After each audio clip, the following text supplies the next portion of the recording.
yang masih ada di hati, yang gundah gulana.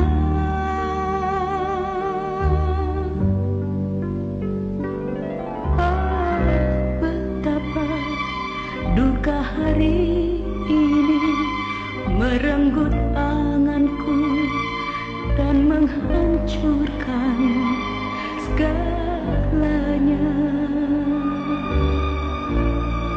meninggalkan diri.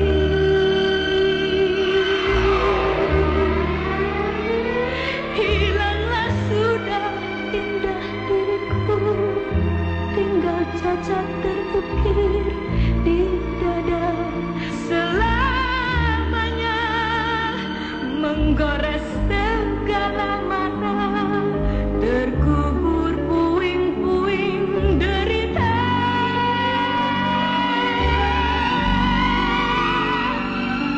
Oh, mengapa tirai-tirai hitam membayangi diri dan kabut gelap yang kejam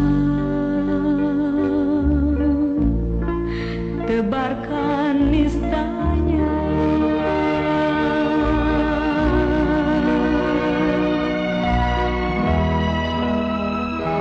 Mungkinkah hari datang berganti untuk mencumbu duka hidupku tak berdaya? Mungkinkah ku gapai cinta di dalam bayang-bayang kasihku?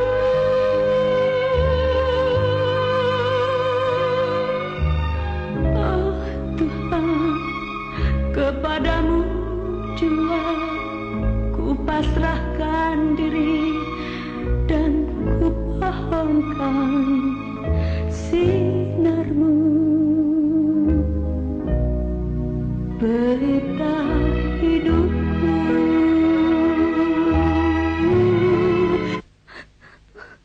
Tidak.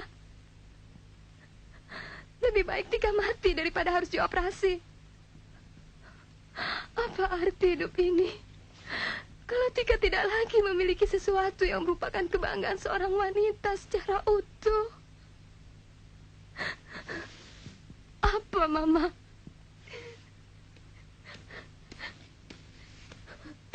Tenang, Tika. Percayalah, dengan menggunakan protesa atau payudara buatan, orang-orang akan tetap melihatmu sebagai wanita sempurna. Tapi sampai kapan Tika harus hidup dalam kepalsuan seperti itu, Mama? Sampai kapan?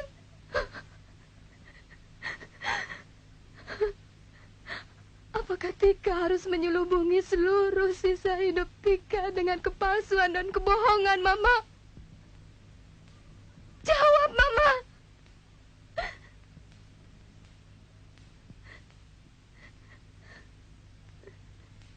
Baiklah. Kalau Mama tidak bisa menjawabnya,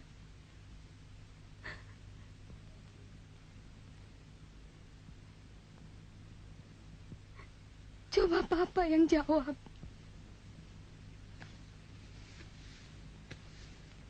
Sampai kapan Tika harus hidup dalam kepalsuan dan kebohongan itu? Kenapa Papa tidak bisa menjawabnya?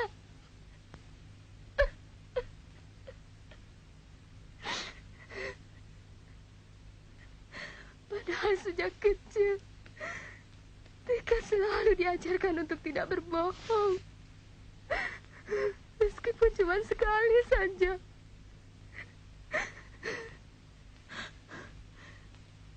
Dan Tika sudah membuktikannya selama ini.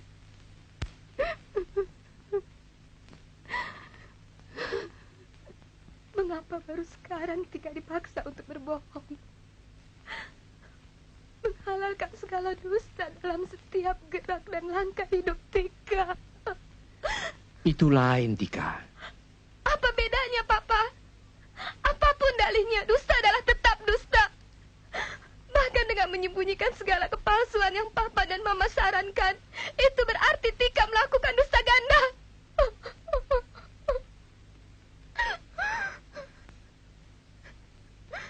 Mendustai setiap orang yang melihat Tika, dan mendustai dari Tika sekaligus.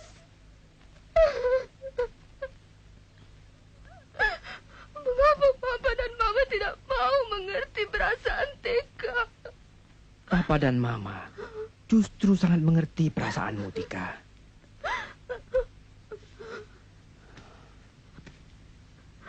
Kalau tidak, pembicaraan dari hati ke hati pada malam ini tidak akan pernah ada. Terlepas dari semua itu, pikirkan juga perasaan kami, Tika.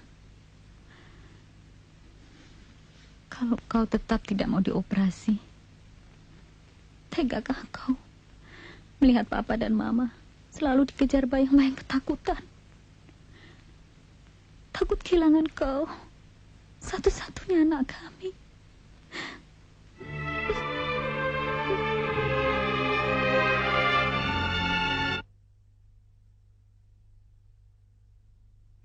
Dulu sebelum operasi kamu janji bahwa kamu akan kuat menghadapi semua cobaan. Ternyata tidak semudah itu, Yon. Apa ada hubungannya dengan perubahan sikap Basuki? Sorry, Tika. Berapa lama kau akan tinggal di Swiss? Bagaimana nanti sajalah. Sebaiknya selama di sana kau ambil short course. Aku belum siap, John. Aku ke sana justru ingin mencari suasana baru. Aku ingin melepaskan diriku dari suasana di sini yang terasa terlalu menghimpitku. Kenapa? Kecuali kalian yang begitu akrab dan baik terhadapku, aku masih tetap saja berperasaan bahwa setiap mata yang memandangku seolah melihat diriku dengan rasa jijik karena dadaku yang tidak sempurna lagi. Hai, jangan orang. Basuki. Biarin aja deh.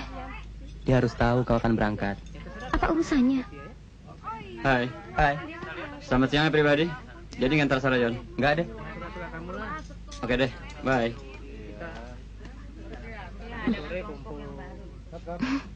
Sikapnya tadi semakin menunjukkan betapa kecilnya dia di mataku. Sebentar ya. Mau kemana? Mau pamit sama Bu Dewi.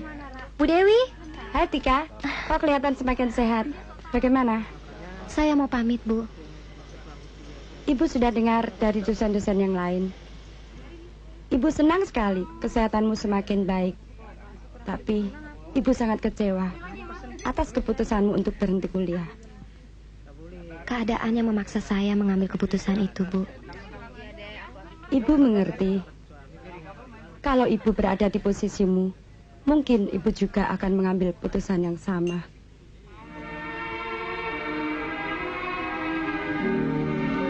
Namanya yang lupa ya, Teh? Bu, kalau lupa kan gak inget. Selamat jalan ya. Salam Bu Dewi ya. Mah, pulang aja deh. Udah dipanggil tuh. Tika, hati-hati ya. Beres. Jangan lupa pesan Mama tadi ya. Jangan sampai kecantol sama orang sana. Kenapa nggak boleh sih? Takut lupa tata krama sini. Jangan khawatir. Kalau perlu orang sana yang kita paksa untuk mengikuti tata krama kita. Enggak kok. Merah putih kan akan tetap menjadi milik merah putih. Benar ya? Ya, itu pun kalau ada yang mau loh. Oke, yuk, dah. Dah.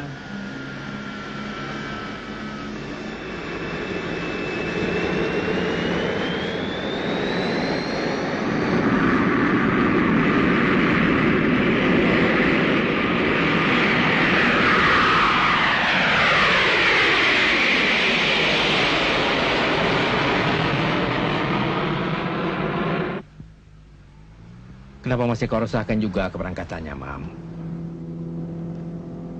Selama ini kan dia sudah membuktikan bahwa dia mampu menjaga dirinya. Apalagi di sana kan ada pamannya. Aku hanya berpegang pada pesan dokter. setelah selesai operasinya dulu. Masih ingat kau pesannya? Iya. Supaya kita membahagiakannya semaksimal mungkin. Selama dia masih mau menikmati kehidupan ini. Nah, ikhlaskan keberangkatannya kalau begitu. Iya.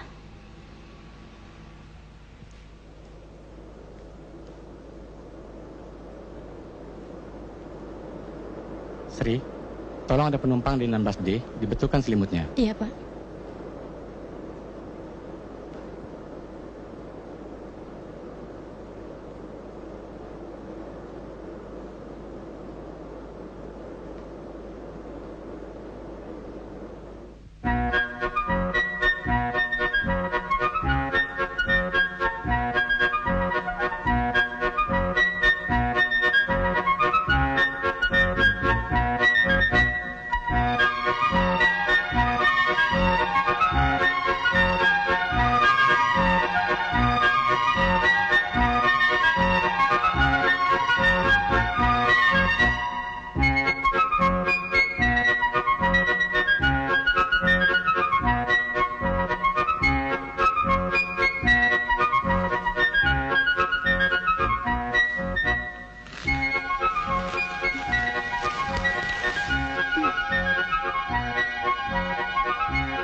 Can I be of your service?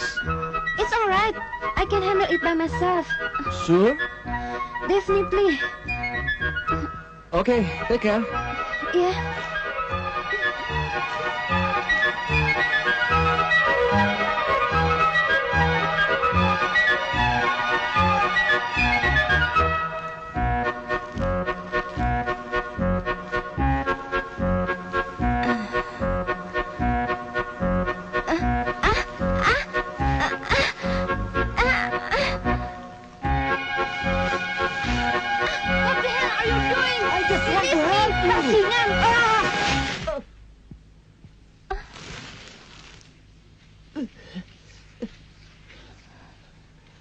Maaf, aku bukan bajingan.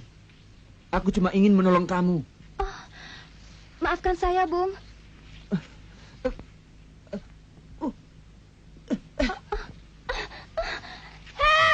Help! Help!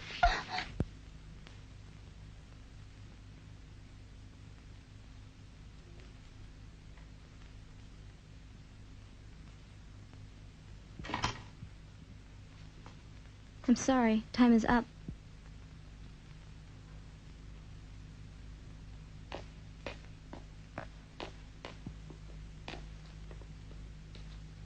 Excuse me. Yes? Do you know how long he be here? No idea. Just tell me. About how long? I am sorry. I don't know. 2-3 days? Possibly. But if you insist on having a definite answer, you better ask the doctor who's treating him. I come back tomorrow, okay? Uh-huh. Bye-bye. Bye-bye. Kenapa tidak kamu laporkan segera setelah kecelakaan itu terjadi? Namanya juga orang panik, Mas. Mana sempat dia berpikir untuk melapor segala. Katakanlah dia panik. Tapi paling tidak dia akan bisa menelpon aku atau menelponmu setibanya di rumah sakit. Tika memang salah, Om. Di samping panik, Tika memang tidak mau merepotkan Om dan Tante. Selagi Tika masih mampu mengatasi keadaan. Baik. Apa yang bisa Om bantu sekarang? Tika mau pinjam uang. Hah? Pinjam uang? Iya. Minta atau pinjam? Pinjam, Tante. Karena kecelakaan itu terjadi karena ulah Tika. Maka Tika merasa berkewajiban membayar biaya rumah sakitnya. Macam-macam saja kamu ini. Masa untuk urusan yang begitu pakai pinjam uang segala? Apa kata orang tuamu nanti kalau mereka tahu? Jangan-jangan kita dikira sudah jadi rentenir. Terima kasih, Om. Tapi Kartika punya syarat loh. Syarat apa? Uang yang Kartika pinjam harus uang pribadi Om dan Tante, bukan uang kantor. Kalau cuma itu syaratnya, jangan khawatir. Janji? Janji. Tika, walaupun Om Pras sudah bekerja jauh di negeri orang, tapi Om Pras tetap ingat akan pesan eyangmu. Lebih baik kecil tapi bersih daripada besar tapi kotor.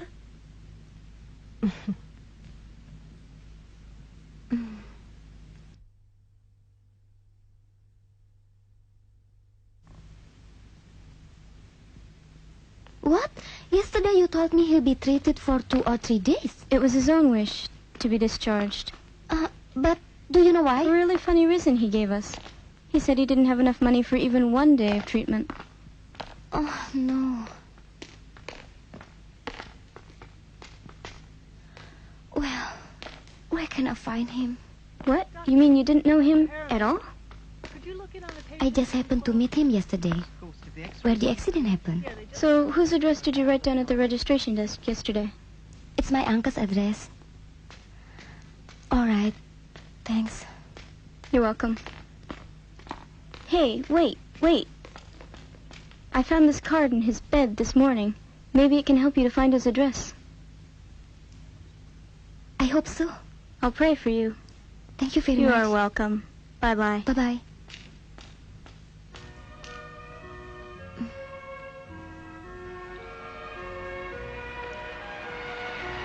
I'm dead sure it's Rudy. He's the only Indonesian guy here. Can I see him? Of course. Take a seat, please. Thank you. I'd rather wait over there. Okay, it's up to you. Carol, would you ask Rudy? Yes, that Indonesian guy to come over here, please. There's a visitor for him at table 1. Okay, fine.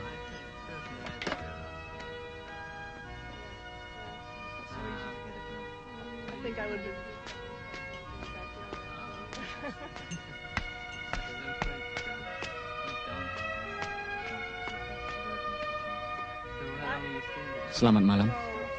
Selamat malam. Bisa bicara sebentar? Maaf, kami karyawan di sini tidak boleh bicara dengan tamu. Tapi aku sudah minta izin pada atasanmu. Ya, tapi itu tidak menjamin bahwa lembaran konditiku akan bebas dari catatan mereka.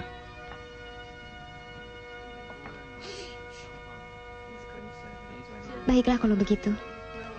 Tolong pesankan aku minuman yang dapat menghangatkan tubuhku. Iya, minuman apa? Tentunya Bung yang lebih tahu daripada saya. Minuman apa yang harus saya minum dalam keadaan dingin seperti ini? Oke. One red wine.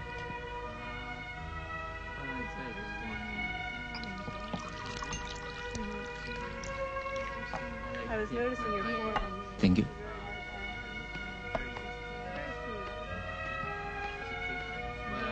Kapan kita bisa bicara, meski cuma sebentar?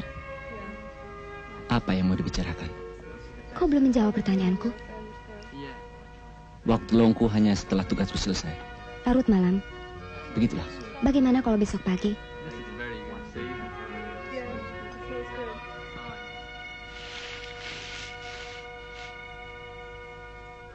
Dari mana kau tahu alamat kerjaku? Dari kartu nama dari perawat yang merawatmu di rumah sakit. Oh. Kembali ke masalah tadi. Saya tidak mau pulang kalau Bung belum memaafkan saya atas kejadian hari itu. Bung mau kan memaafkan saya? Kenapa tidak? Kalau Tuhan yang Maha Pengasih mau memaafkan umatnya yang bersalah, kenapa saya sebagai manusia biasa yang tidak punya apa-apa ini tidak? Terima kasih, Bung. Ruli. Oh ya, saya Kartika. Baik, Kartika. Perlu kuantar? Oh, nggak usah. Terima kasih. Yuk. Ya. Surat Kartika yang kedua ini mungkin akan terasa pendek kalau dibandingkan dengan surat pertama. Tapi Kartika yakin bahwa isi surat kedua ini akan jauh lebih berarti. Mama, masalah rasa yang sering Mama bicarakan, rasa yang sudah sekian lama pupus dari kehidupan Tika, tiba-tiba Kartika temukan kembali di sini. Suatu musibah kecil yang menimpa seorang laki-laki Indonesia tiba-tiba membuat sejumlah rasa mengepung kehidupan Tika. Rasa kesal karena sempat tersentuh oleh laki-laki itu. Rasa iba karena musibah yang dialami oleh laki-laki itu. Rasa simpatik melihat ketampanan dan penampilan laki-laki itu. Rasa sebal oleh sikap acuh tak acuh laki-laki itu. dan rasa bahagia karena ada kemungkinan untuk berkenalan lebih lanjut dengan laki-laki itu. Mama dan Papa tercinta, seluruh perasaan yang bersatu dan menggembur Kartika pada saat yang bersamaan ini membuat Tika menjadi tahu bagaimana sakitnya perasaan seseorang yang tak diacuhkan oleh orang lain. Sikap tak acuh yang selama ini selalu Kartika lakukan terhadap siapa saja yang bermaksud baik terhadap Kartika. Sikap yang sungguh tidak terpuji, tapi untung sudah Tika sadari. Baiklah, Tika tak akan berpanjang-panjang. Yang penting Papa dan Mama ketahui bahwa Tika yang sekarang bukan lagi Tika yang dulu. Cium kasih Ananda, Kartika. Akhirnya dia telah menemukan kembali dirinya. Ya. Dan yang paling penting, dia telah menemukan kembali rasa yang hilang sejak dia dioperasi. Tapi itu tidak berarti bahwa dia sudah terbebas dari tekanan-tekanan yang akan dihadapinya nanti. Selalu begitu. Belum apa-apa sudah a priori. Mam, dari isi suratnya, aku berkesimpulan bahwa Kartika sedang jatuh cinta. Kalau memang begitu, seharusnya kau bersyukur, bukannya mengeluh.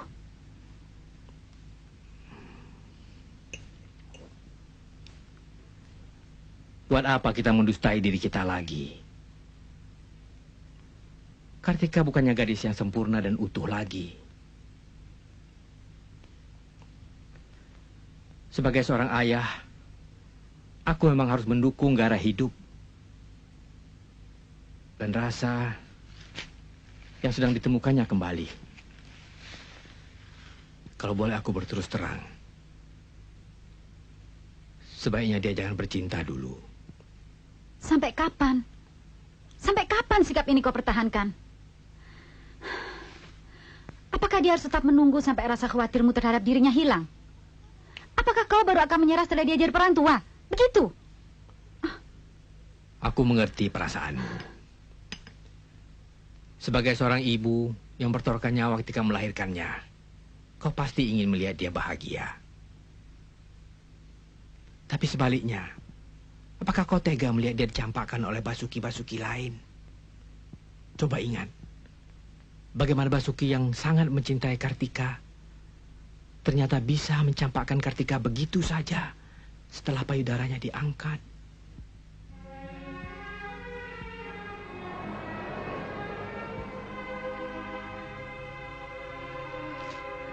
Pak. Ya? Seandainya kau bukan ayah Kartika, apa yang akan kau lakukan kalau pada malam pengantin baru kau tahu bahwa Kartika tidak sempurna lagi? Sebaiknya pertanyaanmu itu tidak kujawab. Bukannya aku tidak mau menjawab, tapi aku tidak tega.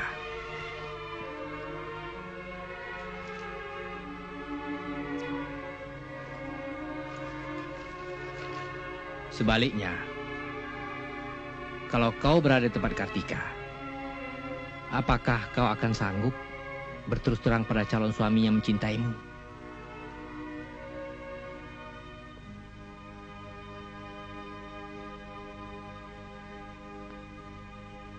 Kenapa tidak kau jawab pertanyaanku? Soalnya pertanyaan kakak tidak bermutu. Masalahnya bukan apa aku setuju atau tidak setuju Maruli kawin sama siapa? Kartika. Kartika. Masalahnya apa pantas Maruli kawin tanpa minta izin dari aku? Tulangnya. Coba lihat. Habis semua barang antikku kujual buat biaya kuliahnya. Payah-payah ku sekolahkan sampai ke luar negeri. Tahu-tahu begitu lulus main sambar perempuan sembarangan. Kartika bukan perempuan sembarangan, Luhut. Maksudku dia bukan orang Batak. Bentuknya pasti berbeda sama kita. Kita sebagai orang Batak, kau lihatlah, mukanya bersegi. Seperti lukisan Picasso. Tapi secara keseluruhan, cantik. Jangan bicara terlalu gegabah, Luhut. Sebagus-bagusnya baju yang kita pakai, belum tentu lebih bagus dari baju orang lain. Kakak betul. Tapi coba sekarang kritik, di mana letak kekurangan si Tiur anakku itu? Si Tiur? Iyalah. Apa pula hubungannya dengan pembicaraan kita mengenai masalah Maruli? Kakak jangan pura-pura. Aku berbicara soal adat Delihan Natolu. Si Tiur sama si Maruli harus kawin. Tidak mungkin. Bikin supaya mungkin. Kenapa susah? Mereka memang saling sayang menyayangi. Tapi sayang antara kakak dan adik. Mana ada cerita begitu? Mereka sendiri yang bilang padaku, kalau mereka disatukan atau dipaksa secara adat, tidak akan baik hasilnya. Ini pikiran modern yang menyesatkan. Tak masuk itu dalam akalku. Nah, inilah jeleknya pernikahan antara keluarga. Pecah satu, pecahlah semuanya. Aku tidak berbicara soal perpecahan. Itu bahasamu, bukan bahasaku. Yang aku maksudkan bahwa hak prioritasku sudah dilanggar. Tidak ada yang melanggar hak prioritasmu. Secara resmi kau tidak pernah mengutarakan niatmu padaku.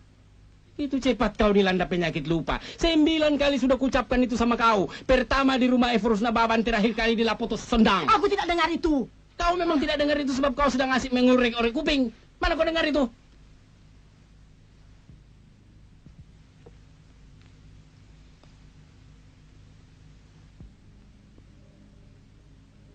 Begini saja, Luhut.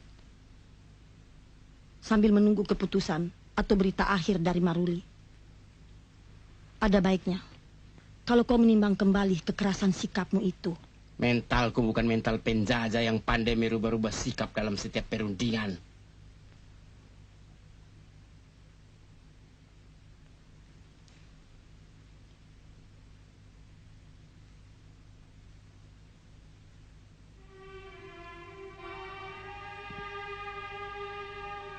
Kalau itu maumu.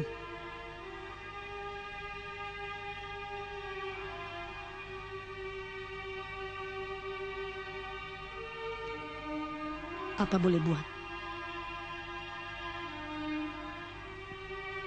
Apa boleh buat?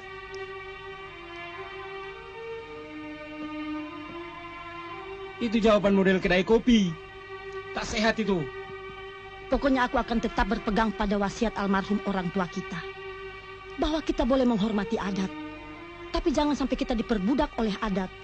Apalagi jika adat itu akan mencincang kebahagiaan kita. Dan kalau pada kenyataannya nanti, pilihan Maruli tetap jatuh pada Kartika, maka sesuai dengan adat, aku akan tetap datang padamu untuk minta maaf. Baik atas kesalahanku, maupun kesalahan Maruli yang telah melangkahimu sebagai tulangnya. Tapi ingat, Luhut, kalau nanti di depan kepala adat, tebusanku itu kau tolak juga, maka kuanggap kau tidak lagi memandang aku sebagai kakak kandungmu.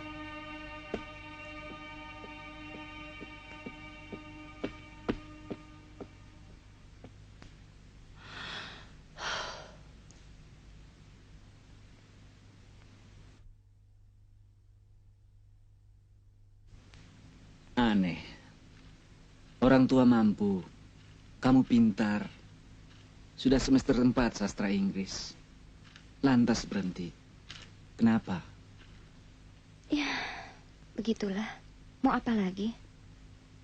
Iya, tapi kenapa berhenti? Terlalu panjang untuk diceritakan. Nanti aja deh. Kamu belum cerita apa-apa soal dirimu. Loh, aku kan sudah bilang, saya berlibur di sini sebelum kembali ke Indonesia. Dan saya bekerja di restoran sambil tambah-tambah uang saku. Soal itu aku sudah tahu. Lah iya. Maksudku soal studimu di Jerman. Studi apa lagi? Saya sudah selesai. Dan saya sudah diwisuda seminggu sebelum ketemu kamu. Jurusan apa? Kedokteran. Kalau saja aku tahu, aku akan merayakannya bersama Paman dan Bibi. Satu hari setelah pertemuan kita.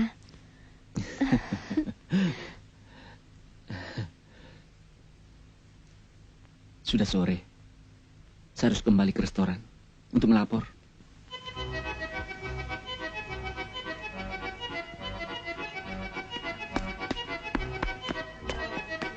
Halo, Bapak. Hai, Playboy. Hai, Chip. Hi. This is your bonus. And please sign the receipt. Wait. What is this for? For 4 days off without explanation. That's the answer. You mean to say that I'm fired? Well, I'm sorry. I still have a lot to do.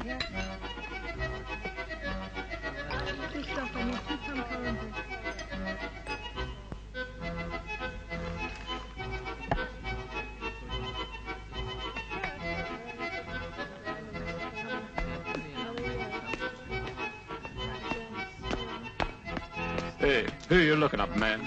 Take it easy, man.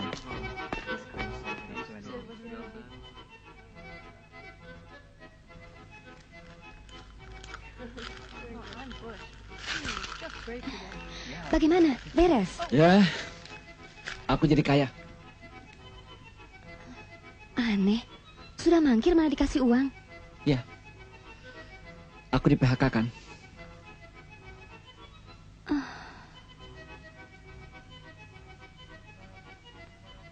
Kita bikin kedudukan jadi satu-satu yuk. Maksudmu? Oke? Oke. Aku masuk dulu. Susul aku 1 menit kemudian. Iya.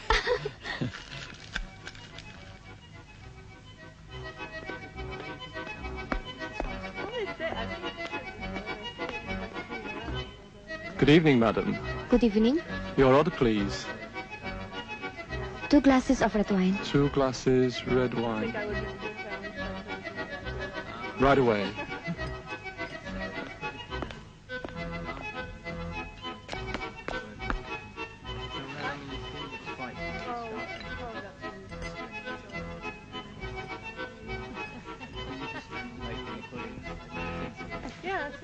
Cool it, cool it. It's okay. Bagaimana? Beres. Dia kenal kamu? Iya. Terus? Dia datang. Hi, Ruli. Where is the beer? Excuse me.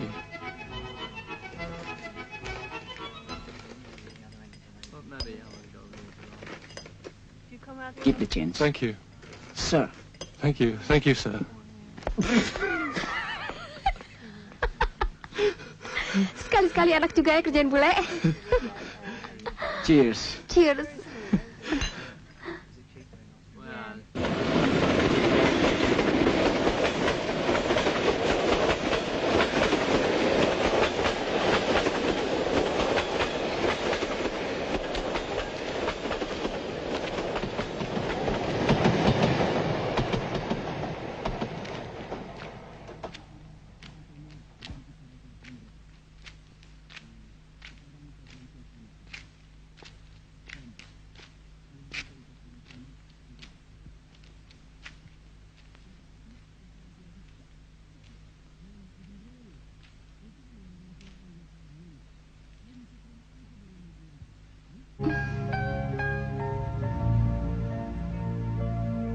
Kenapa kau lakukan itu, Ruli?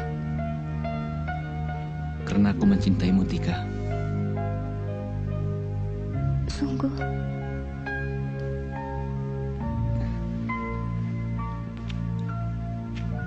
Apakah dusta akan mampu menjadi benteng bagi seseorang untuk menyembunyikan kepalsuannya? Tapi apakah hal ini berlaku bagi orang-orang yang sedang jatuh cinta? Sudah berapa kali kata-kata cinta itu kau ucapkan pada orang lain?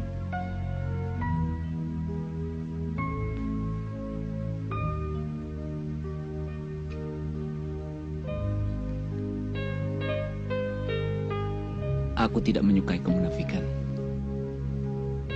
Apa perlu ku jawab pertanyaanmu itu? Tanpa kau jawab, aku sudah tahu bahwa aku bukanlah wanita pertama yang pernah kau cium. Pasti? Yakin? Dari mana kau bisa yakin? Dari caramu menciumku tadi. Ya, kenapa? Caramu menciumku tadi adalah ciuman seseorang yang sudah berpengalaman.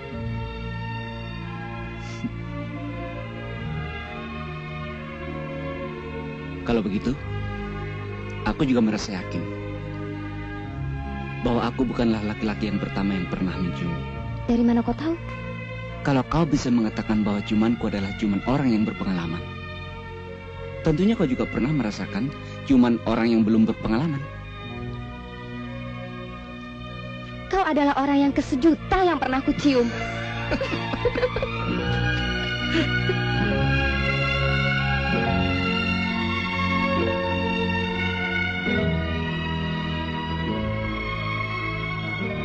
Boleh aku tahu kenapa laki-laki itu meninggalkanmu? Perlukah itu? Keberatan? Dia hanya mencintaiku di saat aku masih utuh. Maksudmu laki-laki itu meninggalkanmu setelah dia berhasil? Sebaiknya kita tidak usah bicara masalah itu. Kenapa? Karena setiap kali aku berbicara dan teringat akan masalah itu, dendam dan sakit hatiku terhadap laki-laki akan timbul kembali.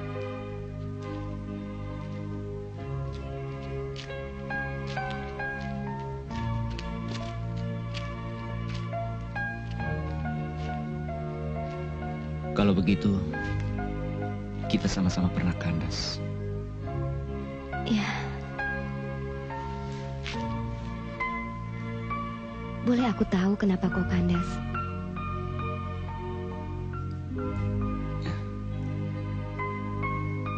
Dia memang bukan gadis lagi ketika aku bertemu dengan dia. Dan ketika hal itu ia katakan, aku bilang, kalau aku mencintai seseorang, maka aku akan menerima orang yang saya cintai itu apa adanya. Lantas, kenapa kalian berpisah?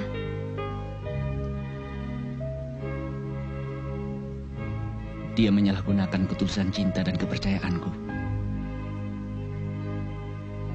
Dia sodorkan dirinya dan membiarkan tubuhnya digumuli laki-laki berduit yang satu ke laki-laki yang lain. Hanya karena uang. Dan dia selalu berpegang kepada sikapku bahwa aku akan selalu menerimanya walaupun dia bukan gadis lagi.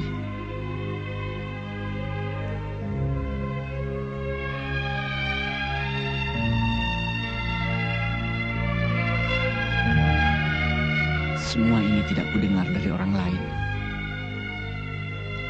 tapi aku memerokinya sendiri di rumah kontrakannya sehari sebelum aku berangkat ke Jerman.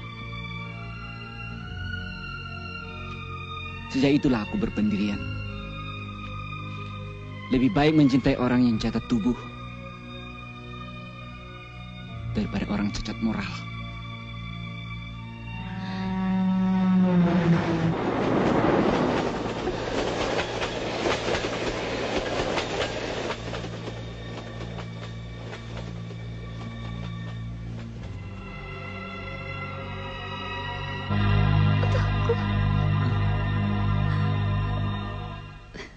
Kenapa, Tika? Tidak boleh. Aku takut. Aku takut. Takut aku hanya mempermainkanmu. Akan aku buktikan. Sesampainya di Indonesia, aku akan segera melamarmu. Hari telah berganti, duka telah menepi, cinta telah bersemi dalam satu hati yang bercumbu dengan kasih mesra. Dua merpati sejoli terbang menuju pelangi di alam indah yang putih dan sejuk terasa, membawa kisah asmara dua insan bercinta.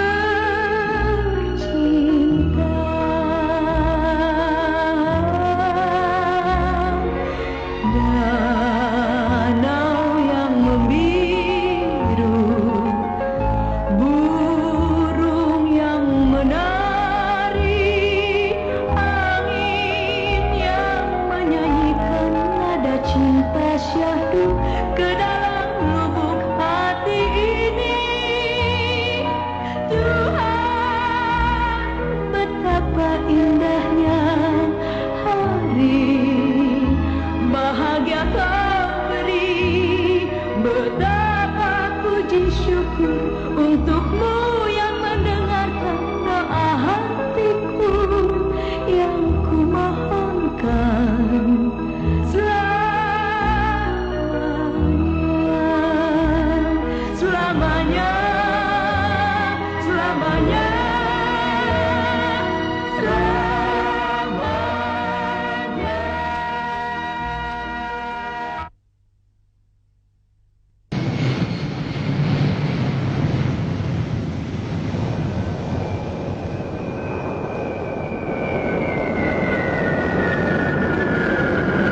Kalau sudah tidak ada masalah lagi, maka acara lamaran resmi ini kita nyatakan selesai.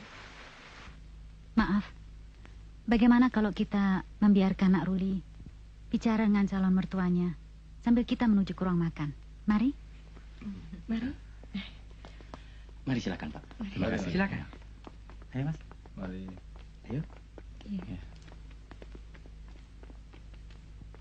Duduk, Nak Ruli. Iya, Pak.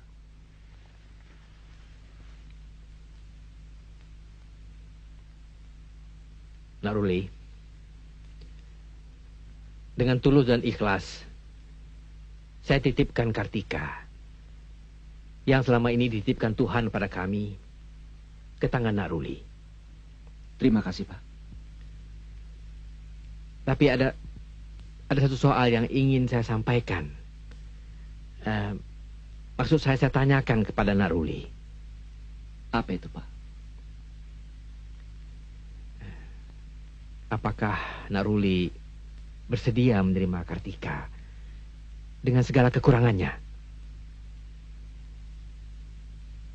Jawaban saya tidak akan pernah berubah. Seperti yang pernah saya katakan kepada Kartika di Swiss tempo hari. Apa itu kalau boleh saya tahu? Kalau saya mencintai seseorang, saya akan menerima orang yang saya cintai itu seadanya, dengan sepenuh hati.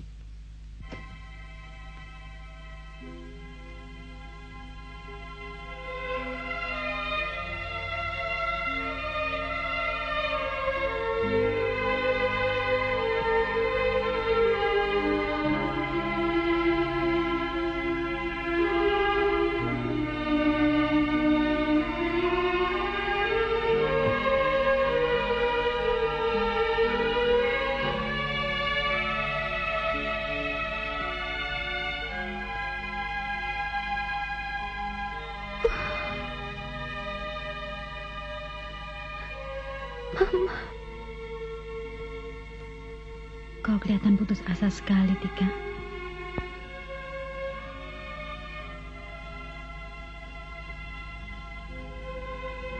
Lalu kenapa isi lacimu kau lemparkan ke lantai? Ruli terlalu baik, Mama.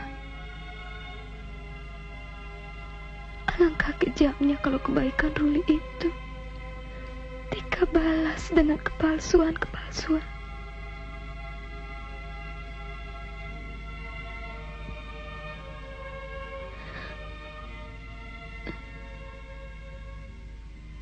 Waktu di Swiss dulu, secara tidak langsung pernah Tika katakan bahwa Tika tidak utuh lagi. Tetapi Ruli salah duga. Ia mengira bahwa Tika sudah tidak perawan lagi.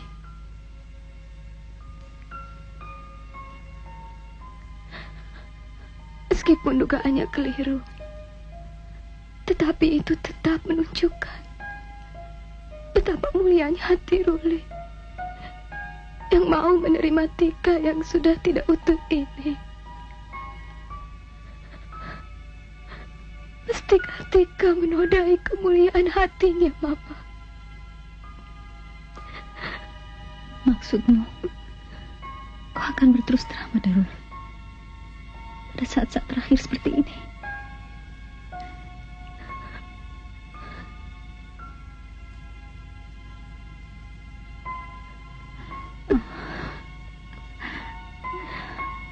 Cintanya terlalu tulus dan jujur, Mama. Tika harus membayarnya dengan nilai yang sama. Terlambat, Tika. Omong kosong, omong kosong. Seujung jari pun tak aku percaya. Buktinya, sebulan dia dari luar negeri, mana ada cerita dia datang kemari. Bicara soal perkawinannya sama aku. Tapi dia sudah menjelaskan dalam suratnya padamu, Luhur. Aku tak butuhkan surat. 5 ember suratnya kusimpan cuma jadi sarang tikus. Yang kubutuhkan dia datang kemari, bicara langsung, face to face. Tapi memang sudah hilang rasa taksimnya sama aku, tulangnya. Cobalah, Kak, coba. Air redang masuk kau. Masuk. Tak ada channel kau di sini. Cobalah kak. Apa kakak tidak sadar bahwa kelakuan si Maruli sudah masam koboi tembak langsung? Sudah hilang adat Bataknya. Tidak benar itu, Luhut. Apa tak Maruli benar? datang kemari. Bukan dia tidak rasa hormat lagi padamu. Tapi dia tahu apa akibatnya kalau dia datang ke sini. Kalau dia datang kemari, sama saja dia menyerahkan diri untuk dilantai. Dan sekaligus menghancurkan rencana perkawinannya. Mana ada cerita begitu? Apa yang kau inginkan, Luhut? Baik. Asal kau tahu saja. Aku datang kemari untuk mengajakmu dengan resmi. Mendampingiku sebagai pengganti ayah Maruli pada upacara pernikahannya nanti. Apa? Menghadiri perkawinannya setelah dia menginjak-injak kepalaku? Secara absolut ku jawab tidak. Tidak ada yang menginjak-injak kepalamu, Luhut. Jaga mulutmu kalau bicara. Oh, sudah ku jaga itu. Aku berbicara dengan cukup menggunakan rasio. Yang kumaksudkan di sini adalah adat yang sesuai dengan dalihan Natolu, dongan sabutuha, boru, dan hula-hula. Aku sudah tahu itu, Luhut. Sesuai dengan keharusan adat kita yang berlaku. Aku dan keluarga dari pihak ayah Maruli sudah datang dengan penuh hormat untuk minta maaf padamu. Dan sudah kau terima maaf kami. Seharusnya sejak saat itu kau ikhlaskan Maruli kawin dengan siapa saja. Mana ada cerita begitu? Mana ada adat membolehkan Maruli kawin dengan siapa saja? Ya, tapi secara adat aku sudah datang minta maaf padamu, Luhut. Kak, aku memang adikmu. Tapi jangan kau kuliahkan aku soal adat Batak. 120 judul buku di perpustakaan Nomensen mengenai adat Batak sudah kubaca habis. Kalau kau masih tidak ikhlas, berarti kau mengencingi adat kita sendiri.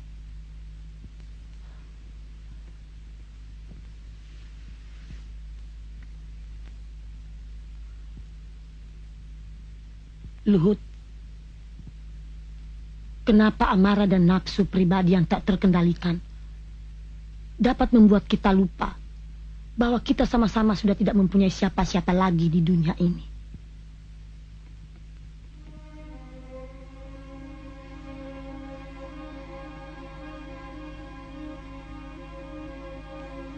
Aku hanya memiliki kau, adikku.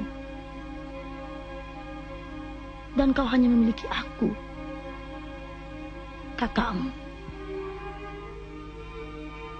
Sejak kecil, memang kita sudah diajarkan untuk menghormati adat. Tapi apakah adat itu mempunyai kekuatan yang luar biasa sehingga dapat memutuskan tali persaudaraan kita?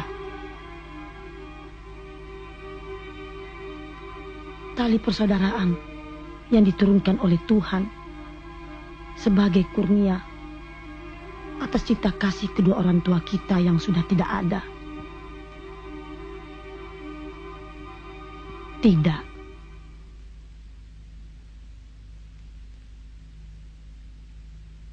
Luhut, sudah waktunya kita keluar dari bawah tempurung. Adat yang selama ini kita bangga-banggakan sudah seperti benang basah yang jangankan orang lain, orang kita sendiri pun sudah tak tertarik untuk menegakkannya.